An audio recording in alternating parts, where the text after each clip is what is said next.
자, 노아의 후손들 이야기를 계속 이어가고 있습니다. 노아의 벌거벗고 부끄러운 모습을 보였던 노아의 600세 이후의 삶을 보았습니다. 그런데 아버지의 실수, 허물을 본 아들들의 반응과 태도에 따라서 운명이 바뀌었어요. 누군가의 실수, 허물을 볼 때 우리는 어떤 반응을 하는가? 그래서 지난주에 우리가 그 부분을 많이 살폈어요. 드러내기와 덮어주기. 다른 사람의 부끄러움을 막 드러내고 그리고 그것을 가지고 조롱거리로 삼는 것은 굉장히 위험합니다. 다른 사람의 허물을 보면서 내가 조심하고 또 덮어야 될 것은 덮어주는 미덕도 필요한 것입니다. 자, 그것 때문에 운명이 바뀌었어요. 함이라고 하는 아들은 드러내고 조롱하다가 저주를 받습니다. 그런데 함의 저주지만 여러분 노아의 저주 속에 보면 함의 아들 가나안에 대한 저주로 나온다는 것 지난주에도 제가 분명하게 힘을 줘서 말씀을 드렸습니다. 내가 잘못했는데 내 아들에게 계속해서 저주가 임하는 안타까운 일은 내가 보여주는 게 그것밖에 없어서 그럴 수 있다는 것 말씀을 드렸습니다. 그리고 셈과 야벳의 복받는 모습도 말씀을 드렸죠. 오늘은 함의 족보가 나와 있습니다. 10장과 11장에 노아의 후손들의 족보가 나오고 11장 뒤에서는 이제 아브라함의 후손들 이야기, 아브라함의 그 족보가 이어지고 있는 모습을 볼 수가 있습니다. 자, 이 함의 후손들은 여러분 하나님을 떠난 자들로 되어 있습니다. 여러분 말씀드렸듯이 저주를 받은 함의 후손들, 그의 아들 가나안 등 여러분 하나님을 떠나니까 굉장히 힘이 세져요. 왜 그런 줄 아세요? 하나님 없이 살아가는 자들은 자기 힘을 키워야 되는 거예요. 돈을 벌든지 남보다 더 똑똑한 머리를 갖든지 아니면 훨씬 더 물리적으로 힘이 세든지 그래야 살 수 있는 것이죠. 사장에서 우리가 봤어요. 가인의 후손들이 하나님을 떠났다는 것이 가장 특징적이에요. 그래서 성을 쌓고 기계도 만들고 즐기기 위해서 음악도 하고 온갖 것들을 다 하지만 여러분 예배드리다가 죽은 아벨의 대신 주신 셋의 후손 그들에게서는 뭘 했다는 기록이 안 나오고 여호와의 이름을 불렀다, 예배자였음을 강조하고 있지 않습니까? 하나님을 바라보는 사람들은 굳이 무장할 필요가 없어요. 그래서 이스라엘 역사 속에서도 이스라엘 백성들이 그 가나안 땅을 차지할 때 성을 결국 정복하고 계속 그러는 과정 속에 거기서 나온 무기, 거기서 나온 전리품들 여러분 병거는 다 불태워버렸습니다. 그리고 말들은 마병으로 쓸 수 있을 텐데 말의 뒷발에 힘줄을 끊어요. 왜 그런 줄 아세요? 이스라엘이 승리하고 난 다음에 말이나 병거를 의지하여 싸울까 봐. 그것이 우리에게 힘이 아니다. 그들이 그것 갖고 지지 않았냐. 우리의 힘은 뭐예요? 하나님이다. 이걸 강조하고 있는 것입니다. 그래서 하나님을 떠나면 자기 힘을 키워야 되기 때문에 힘이 세질 수 있어요. 그러니까 하나님을 떠난 사람들이 훨씬 머리도 좋고 공부도 잘하고 돈도 많이 벌고 그리고 남보다 강한 그런 모습들을 보이는 경우들이 있어요. 그렇기 때문에 여러분 우리가 함부로 복 또는 복이 아니다 이거 단정 짓지 마십시오. 돈을 많이 벌어야 복이다. 건강해야 복이다. 그리고 자녀들이 잘 돼야 복이다. 세속적 관점에서 보려고 하는 것은 굉장히 위험합니다. 하나님 없이 잘 되는 사람이 훨씬 많아요. 그렇기 때문에 우리들은 어때요? 돈이 없어도 또는 건강하지 않아도 인생을 더 가치 있게 살고 아름답게 쓰여지고 감사하며 살아갈 수 있는 것, 이거는 하나님을 모르는 사람들은 흉내낼 수 없는 삶이에요. 이게 진짜 복이에요.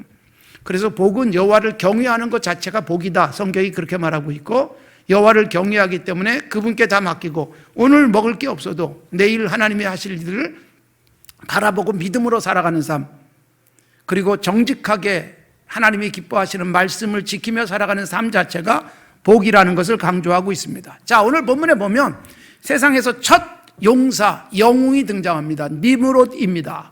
함의 후손 속에 니므롯이 등장을 하는데 니므롯은 후대의 사람들에게 속담처럼 쓰여졌어요. 누가 굉장히 힘있고 또 싸움도 잘하고 그러면 와, 니므롯 같은 사람이다 라고 말할 정도로 관용어가 되어지기도 했다는 것입니다. 자, 그런데 여러분 함의 후손들 속에 등장하는 이름들을 쭉 보시면 아수르, 니느웨, 그리고 블레셋 등, 여러분 이게 뭐예요? 끊임없이 이스라엘의 역사 속에 대적들이고 하나님이 다 꺾으신 자들이에요. 그러니까 함의 후손들이 굉장히 힘이 세지만 하나님을 바라보는 사람들 앞에 결코 이길 수 없었다. 그걸 보여주고 있어요. 때로는 하나님의 백성들이 패배하는 경우가 있죠. 왜 그럴까요?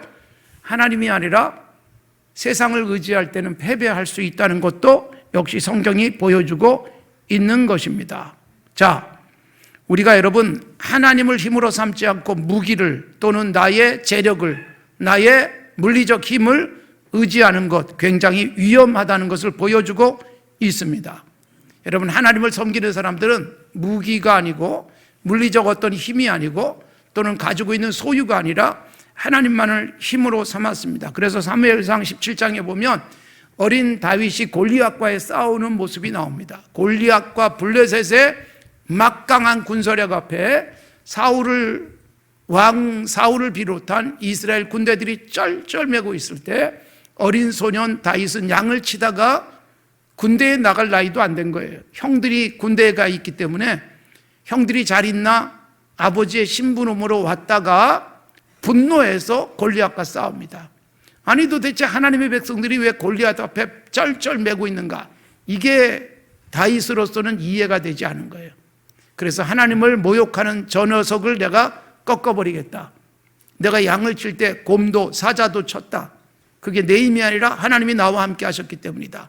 그래서 여호와의 이름으로 나가면 얼마든지 골리앗을 꺾을 수 있다. 그리고 물매와 돌멩이 5개를 가지고 나가서 골리앗을 꺾습니다. 그러니까 여러분 하나님의 이름을 의지하는 자, 다윗이 여호와의 이름으로 나간다 그랬거든요. 그러니까 하나님의 이름을 의지한다. 하나님의 이름이란 제가 강조했지만 하나님 존재 자체예요. 이름을 부른다는 게 예배라고 말씀을 드렸죠. 그래서 여호와의 구원하심이 칼과 창에 있지 않다. 이것을 널리 알리겠다. 사무엘상 17장에서 다윗이 그렇게 나가서 승리를 하는 것입니다. 그래서 성경은 여러분 물리적 힘을 의지하고 그것이 많아서 안전하다고 생각하는 것에 대해서 경고하고 있는 거예요. 우리도 조심해야 돼요. 예수 믿는 사람들, 교회는 북한이 핵무장을 하더라도 우리도 그래야지만 안전하지 않을까라는 생각은 굉장히 위험합니다. 군사력의 증가는 여러분 이 인류를 더욱 위험하게 만들고 있잖아요. 가지고 있으면 쓰고 싶어요. 그래서 조심해야 돼요. 예수 믿는 사람만큼은 달라야 됩니다. 그들이 아무리 막강한 무기를 갖고 있어도 우리는 하나님을 바라보잖아요. 여러분 우리가 6.25 전쟁에서도 살아남게 된 것은 우리의 무력이 더 많았기 때문이 아닙니다. 철저하게 준비한 북한에 의해서 우리는 짓밟히고 거의 다 잃어버릴 뻔했지만 기도하는 성도들이 하나님의 역사를 펼쳐갔던 것입니다. 우리의 진정한 힘은 하나님이어야 합니다. 조심하십시오. 그렇다고 해서 아무것도 안 하고 하나님만 의지하라는 말은 아닙니다. 내가 할 수 있는 건 다 하는 거예요. 공부도 하고 또 준비도 하지만 이것 갖고 되는 게 아니다. 하나님을 의지하는 태도입니다. 그래서 도움을 구하러 애굽으로 내려가고 또 병거의 많음과 마병이 심히 강함을 의지하는 자 여호와께서 결코 이기게 하지 않는다. 이사야 31장에서 말씀하고 있습니다. 시편 20편에서는 어떤 사람은 병거, 어떤 사람은 말을 의지하지만 우리는 여호와 우리 하나님의 이름을 의지하고 자랑한다. 이게 진정한 승리임을 강조하고 있습니다. 하나님께서 우리들에게 마찬가지예요. 내 힘 의지하고 자랑하는 것으로 우리가 너보다 우월하다라고 말하는 것은 위험하다는 거예요. 나에게 우월함이란 하나님을 바라보는 것입니다. 나만이란 장군이 열왕기하 5장에 나와요. 아람 군대의 최고의 영웅이었어요. 그러나 여러분 자기 몸에 발생한 나병을 해결 못하는 자예요. 그런 그가 이스라엘에 와서 선지자를 통해서 고침을 받습니다. 그렇습니다 여러분. 인간이 굉장히 힘 있는 것 같지만 자기의 작은 문제도 해결을 못합니다. 그래서 시편 33편 16절은 많은 군대로 구원을 얻은 왕이 없다. 용사가 힘이 세도 스스로 구원하지 못한다라는 말씀을 분명히 하고 있습니다. 전도서 9장에 보면 발이 빠르다고 해서 선착하는 것은 아니다. 굉장히 재미있는 말씀이에요. 여러분 100m를 몇 초에 달리느냐 이것 가지고 빨리 갈 수 있는 건 아니다. 인생의 긴 레이스에서는 발 빠른 사람이 승리하는 것은 아니다. 이걸 분명히 말씀하고 용사라고 해서 전쟁에 승리하는 것이 아니다. 그리고 지혜자들이라고 음식물을 얻는 것도 아니다. 명철한 사람이라고 재물을 얻는 것도 아니다. 지식을 많이 가졌다고 은총을 입는 것이 아니다. 이렇게 전도서에서 우리에게 교훈해 주고 있습니다. 그래서 내가 갖고 있는 것 갖고 비교하는 것은 어리석은 일이에요. 교회도 자칫 잘못하면 사이즈 가지고 경쟁할 수 있어요. 그게 무슨 의미가 있을까? 우리가 바라보는 것은 하나님이잖아요. 다윗의 용사들 이야기가 성경에 나옵니다. 다윗이 굉장히 힘들고 어려울 때 다윗 주변에 많은 사람들이 몰려왔어요. 400명, 600명 이렇게 사람들이 몰려왔는데 대부분의 사람들이 빚을 지고 파산하고 그리고 하는 일마다 잘 안 되고 사회적으로 굉장히 힘든 사람들이 다윗에게 몰려왔습니다. 그리고 다윗을 통해서 그들이 힘을 얻습니다. 그리고 그들 속에는 아주 큰 용사들이 나오기 시작해요. 그래서 다윗을 사울이 이기지 못합니다. 그리고 다윗의 용사들 이야기는 성경 역사서에서 굉장히 중요하게 다루고 있는데 다윗의 용사들의 특징은 딱 한 가지. 그게 뭘까요? 하나님을 의지하는 거예요. 인간의 힘, 군사력, 물리적 힘을 의지하거나 자랑하지 않습니다. 자, 신할 평지에 이 니므롯이라고 하는 당대 최고의 영웅이 나라를 세웠어요. 신할 평지에 니므롯이 많은 사람들 앞에 힘을 자랑하던 그가 국가를 세웁니다. 그래서 그가 나라를 만들고 거기다가 탑을 쌓습니다. 최고로 높은 탑을 쌓자. 이게 여러분 우리가 잘 알고 있는 바벨탑입니다. 실제로 고고학에서도 바벨탑에 대한 많은 연구들이 있었고 그림으로도 여러분들이 보셨을 것입니다. 그리고 그 탑의 특징이 뭐냐? 최고로 높이 하자. 이게 니므롯이 계획했던 것입니다. 사실 높은 건물 세우는 것, 또 수백 년 전, 수천 년 전에 어떻게 저런 것을 만들었을까? 뭐 잉카 문명, 또 뭐 우리 동남아시아 곳곳에 이런저런 건축물들을 보면 정말 신기하게 여겨지는 부분들이 있지 않습니까? 그러니까 바로 이 니므롯도 그걸 하고 싶었던 거예요. 당시에 건축술이 그래도 꽤 발달했다는 걸 보여주는데 높이 짓자, 높이 짓자. 그래서 이 세상에 가장 높은 곳에서 내려다보자. 이건 여러분 하나님과 경쟁하겠다는 의미였던 것입니다. 그러나 실패하고 맙니다. 힘이 세고 그 힘을 가지고 교만해지면 하나님과 겨루고 싶어하는 것이 인간이에요. 그러나 여러분 누가 하나님과 겨뤄서 이길 수 있겠습니까? 하나님께서 내려다보시면서 다 흩어버리셨어요. 실패합니다. 그래서 신할 평지에서 있었던 이 바벨 프로젝트는 결국 거품처럼 꺼져버리고 말고 그리고 모여서 한 국가를 형성했던 바로 이 바벨론의 시조들은 흩어져 버리고 맙니다. 하나님 없이 뭔가를 해보겠다고 하는 사상이나 또는 가치관들이나 또는 노력들은 결국 헛될 수밖에 없다는 것을 보여주고 있습니다. 그리고 높이 올라가다 보면 어느새 무너질 수 있다는 것을 역사 속에서 끊임없이 교훈해 주고 있지 않습니까? 우리는 여러분 안타깝고 악랄한 인간들의 죄악이 저지른 테러들을 볼 수가 있죠. 미국에서 가장 높은 여러분 WTC 건물 월드 트레이드 센터 여러분 2001년 9월 11일 날 무너지고 말았습니다. 그날 911 전화번호가 얼마나 바쁘게 움직였는지 여러분 싹 없어져 버리고 말았습니다. 그러니까 인간이 아무리 쌓아도요 하나님이 지켜주지 않으면 우리는 안개처럼 사라져버리는 것을 볼 수밖에 없습니다. 미국에서 가장 높은 그리고 경제를 상징하는 WTC에 국방력을 상징하는 펜타곤 집중적으로 공격을 받잖아요. 그래서 우리가 힘센 것 자랑하는 것은 무의미합니다. 내가 얼마나 큰가를 가지고 기재기하는 것도 너무나도 위험한 일입니다. 니므롯이 시날 평지에서 나라를 세우고 높이 높이 탑을 세우고자 했지만 무너지고 말았습니다. 에서의 후손들이 에돔 족속이에요. 에돔 족속들이 살던 곳이, 여러분들이 요르단에 가면 그 페트라라고 하는 곳이 있죠. 많은 사람들이 거기 올라갑니다. 페트라, 그냥 붉은 흙으로 되어 있는, 그리고 안반으로 되어 있는 산입니다. 거기를 많은 사람들이 올라가고 관광지로도 유명합니다. 미국의 대통령도 갔다 오고 뭐 그래서 더 유명해졌습니다. 바위가 그렇게 단단하지 않기 때문에 그 바위를 파서 동굴도 만들고, 그리고 굉장히 멋진 작품들도 많이 있는 곳입니다. 여러분, 거기가 원래 에서의 후손인 에돔 족속이 살던 곳입니다. 에서가 세일산에 거했다, 창세기에 그렇게 나오거든요. 그러니까 높은 곳에 올라서 천연적 요새였어요. 누가 우리를 끌어내리겠냐, 덤벼봐, 우리는 막강해, 이렇게 자랑했거든요. 그런 에서가 살고 있던 페트라, 반석 같은 그런 산악 요새, 그런데 결국 무너져요. 오바다서가 있어요. 성경에 오바다서가 있는 것도 잘 모르실 분도 계실지 모르겠는데, 왜 그런가 하면 너무 짧아요. 한 장밖에 되지 않는 짧은 선지서입니다. 근데 그게 온통 에돔 족속에 대한 경고예요. 그 중에 오바다 1장 4절에 보면 네가 독수리처럼 높이 오르고 별 사이에 깃들일지라도 내가 너를 거기서 끌어내리리라.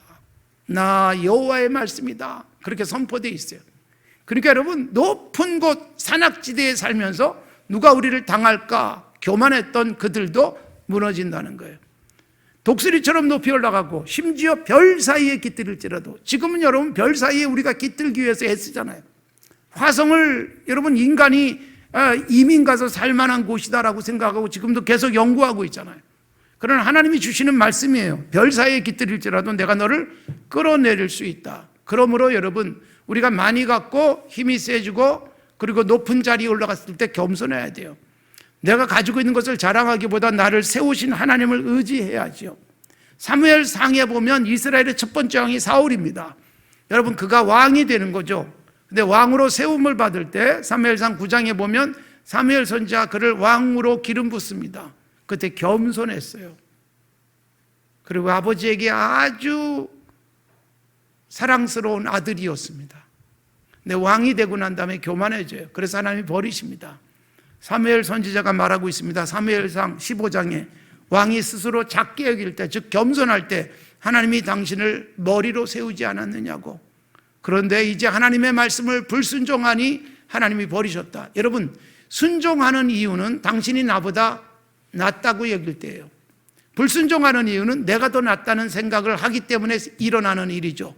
그래서 사울은 무너지고 맙니다. 교만하니까 하나님이 꺾어버리시는 거예요. 사랑하는 성도 여러분, 하나님 앞에 우리가 머리를 쳐들기보다 겸손하게 머리를 숙이는 것이 얼마나 건강한 그리스도인의 삶인지 모릅니다. 신할 땅에 높은 탑을 세우고 이 나라가 무너지지 않는 나라라고 여기려고 했던 함의 후손 니므롯이라는 용사가 세웠던 나라와, 그리고 그 높은 건물은 결국 무너지고 맙니다. 그래서 잠언 16장이나 18장은 이렇게 말합니다. 교만은 패망의 선봉, 거만한 마음은 넘어짐의 앞잡이. 마음의 교만은 멸망의 선봉이다. 겸손은 존귀의 길잡이다. 그런 말씀이 나와요. 그래서 하나님 앞에서 내가 힘이 셀 때, 많은 것을 가졌을 때 내 것인 양 착각하고 교만해지지 말라는 것입니다. 에레미야 9장 23절, 에레미야 선지자는 이스라엘의 멸망을 예고하면서 울었어요. 예레미야를 그래서 눈물의 선지자라고도 별명이 붙어 있습니다. 그가 예레미야 9장 23절에서 이렇게 말합니다. 여호와께서 이같이 말씀하시되 지혜로운 자는 그의 지혜를 자랑하지 말라. 용사는 그의 용맹을 자랑하지 말라. 부자는 그의 부함을 자랑하지 말라. 여러분, 지혜로운 사람이 뭘 자랑해야 돼요? 지혜 자랑해야죠. 용사가 뭘 자랑해요? 용맹을 자랑해야죠.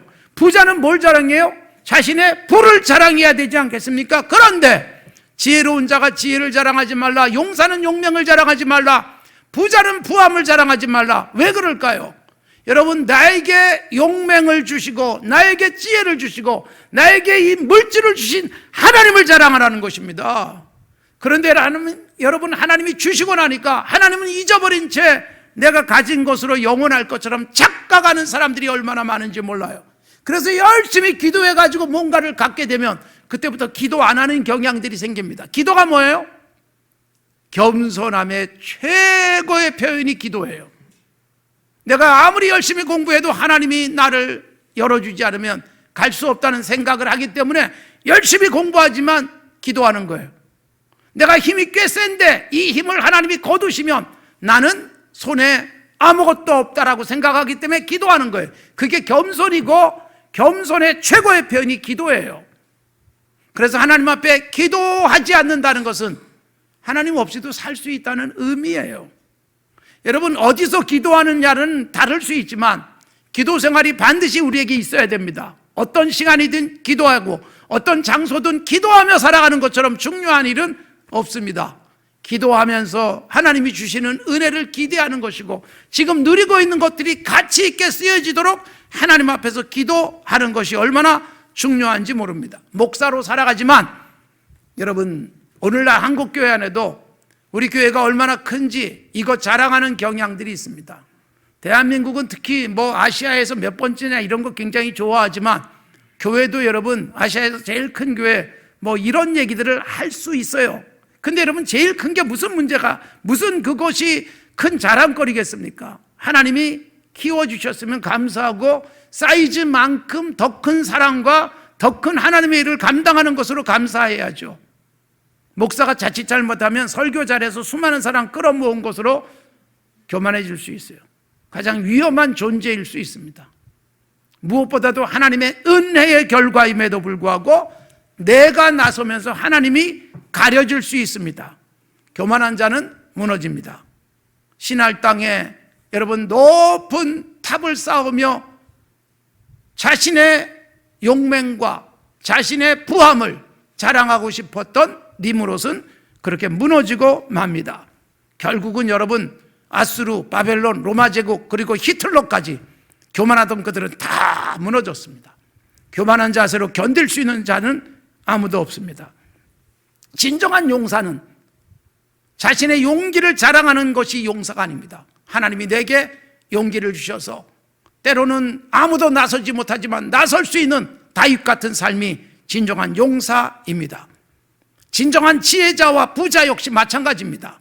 내게 주신 지혜를 가지고 가치 있게 쓰며 하나님 나라를 위해서 어떻게 내 삶을 규모 있게 가꿀 것인가, 이걸 생각해낼 수 있는 사람이 지혜로운 사람이에요. 그래서 성경은 지혜가 뭐냐? 여호와를 경외하는 것이 지혜다.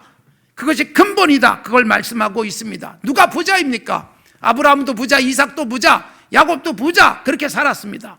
욥도 부자였습니다. 그러나 여러분, 그들의 특징이 뭐예요? 하나님이 주셨습니다. 하나님이 주시지 않으면 나는 빈손입니다 라는 야곱의 창세기 31장의 고백이 나와요. 그럼에도 불구하고 우쭐댈 때 넘어집니다. 사랑하는 성도 여러분, 진정한 하나님이 주시는 것들로 힘을 삼으시고 그것을 제대로 드러내면서 참된 용사가 되십시오. 내가 갖고 있는 용맹함, 용사처럼 살아가는 것이 교만이 되지 않고 하나님이 주신 것이기에 가치 있게 쓰면서 내 힘이 하나님의 거룩한 도구 되어지고 내가 갖고 있는 모든 소유가 하나님께서 나를 통해서 주님의 나라를 펼쳐가는 거룩한 도구가 되는 것을 감사하십시오. 내 잘난 아이들이 하나님 앞에 쓰여지는 것을 감사하셔야지 교만해지는 통로가 되지 않도록 조심하시며 살아갑시다. 하나님 앞에 하나님을 높이면 하나님이 우리를 높여 주십니다.